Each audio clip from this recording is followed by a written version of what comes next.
சங்கீதம் 68. தேவன் எழுந்தருளுவார். அவருடைய சத்துருக்கள் சிதறுண்டு, அவரை பகைக்கிறவர்கள் அவருக்கு முன்பாக ஓடிப்போவார்கள். புகை பறக்கடிக்கப்படுவது போல அவர்களை பறக்கடிப்பீர். மெழுகு அக்கினிக்கு முன் உருகுவது போல துன்மார்க்கர் தேவனுக்கு முன் அழிவார்கள். நீதிமான்களோ தேவனுக்கு முன்பாக மகிழ்ந்து களிகூர்ந்து ஆனந்த சந்தோஷம் அடைவார்கள். தேவனை பாடி அவருடைய நாமத்தை கீர்த்தனம் பண்ணுங்கள். வனாந்தரங்களில் ஏறி வருகிறவருக்கு வழியை ஆயத்தப்படுத்துங்கள். அவருடைய நாமம் யெகோவா. அவருக்கு முன்பாக களிகூருங்கள்.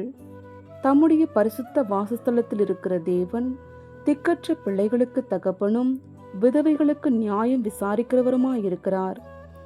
தேவன் தனிமையானவர்களுக்கு வீடு வாசல் ஏற்படுத்தி கட்டுண்டவர்களை விடுதலையாக்குகிறார். துரோகிகளோ வறண்ட பூமியில் தங்குவார்கள். தேவனே, நீர் உம்முடைய ஜனங்களுக்கு முன்னே சென்று அவாந்தர வெளியிலே நடந்து வருகையில் பூமி அதிர்ந்தது. தேவனாகிய உமக்கு முன்பாக வானமும் பொழிந்தது. இஸ்ரவேலின் தேவனாயிருக்கிற தேவனுக்கு முன்பாகவே இந்த சீனாய் மலையும் அசைந்தது. தேவனே, சம்பூரண மழையை பெய்ய பண்ணினீர். இளைத்து போன உமது சுதந்திரத்தை திடப்படுத்தினீர். உம்முடைய மந்தை அதிலே தங்கியிருந்தது. தேவனே, உம்முடைய தயையினாலே ஏழைகளை பராமரிக்கிறீர். ஆண்டவர் வசனம் தந்தார். அதை பிரசித்தப்படுத்துகிறவர்களின் கூட்டம் மிகுதி. சேனைகளின் ராஜாக்கள் தத்தளித்து ஓடினார்கள். வீட்டிலிருந்த ஸ்திரியானவள் கொள்ளை பொருளை பங்கிட்டாள். நீங்கள் அடுப்பின் அடியில் கிடந்தவர்களாயிருந்தாலும் வெள்ளியால் அலங்கரிக்கப்பட்ட புறா சிறகுகள் போலவும் பசும்பொன் நிறமாகிய அதன் இறகுகளின் சாயலாகவும் இருப்பீர்கள். சர்வ வல்லவர் அதில் ராஜாக்களை சிதறடித்த போது அது சல்மோன் மலையின் உறைந்த மழை போல் வெண்மையாயிற்று.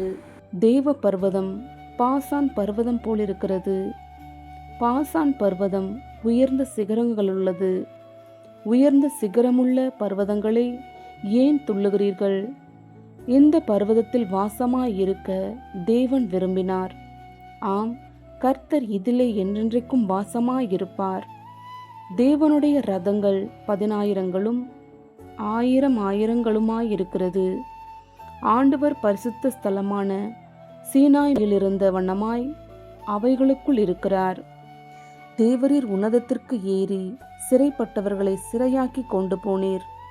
தேவனாகிய கர்த்தர் மனுஷருக்குள் வாசம் பண்ணும் பொருட்டு துரோகிகளாகிய மனுஷர்களுக்காகவும் வரங்களை பெற்றுக்கொண்டீர்.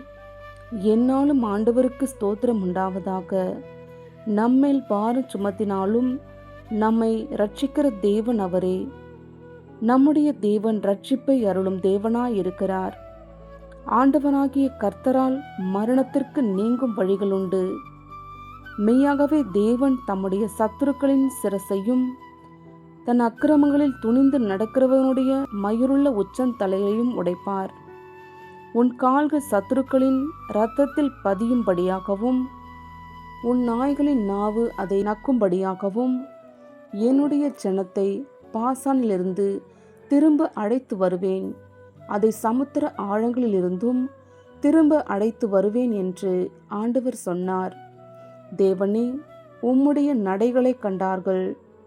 என் தேவனும் என் ராஜாவும் பரிசுத்த ஸ்தலத்திலே நடந்து வருகிற நடைகளையே கண்டார்கள். முன்னாக பாடுகிறவர்களும் பின்னாக வீணைகளை வாசிக்கிறவர்களும் சுற்றிலும் தம்புரு வாசிக்கிற கன்னிகைகளும் நடந்தார்கள்.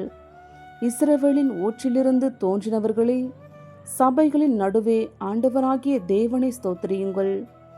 அங்கே அவர்களை ஆளுகிற சின்ன பென்யமீனும் யூதாவின் பிரபுக்களும் அவர்கள் கூட்டமும் செபுலோனின் பிரபுக்களும் நப்தலியின் பிரபுக்களும் உண்டு.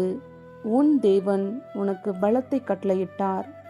தேவனே, நீர் எங்கள் நிமித்தம் உண்டு பண்ணினதை திடப்படுத்தும். எருசலேமில் உள்ள உம்முடைய ஆலயத்து நிமித்தம் ராஜாக்கள் உமக்கு காணிக்கைகளை கொண்டு வருவார்கள். நாணிலுள்ள மிருக கூட்டத்தையும் ஜனங்களாகிய கன்றுகளோடு கூட ரிஷப கூட்டத்தையும் அதட்டும். ஒவ்வொருவனும் வெள்ளி பணங்களை கொண்டு வந்து பணிந்து கொள்ளுவான். யுத்தங்களில் பிரியப்படுகிற ஜனங்களை சிதறடிப்பார். பிரபுக்கள் எகிப்திலிருந்து வருவார்கள். எத்தியோப்பியா தேவனை நோக்கி கையெடுக்க தீவிரிக்கும். பூமியின் ராஜாக்களே, தேவனை பாடி அவரை கீர்த்தனம் பண்ணுங்கள். ஆதி முதலாய் இருக்கிற வானாதி வானங்களின் மேல் எழுந்தருளி இருக்கிறவரை பாடுங்கள். இதோ தமது சத்தத்தை பலத்த சத்தமாய் முழங்க பண்ணுகிறார். தேவனுடைய வல்லமையை பிரசித்தப்படுத்துங்கள்.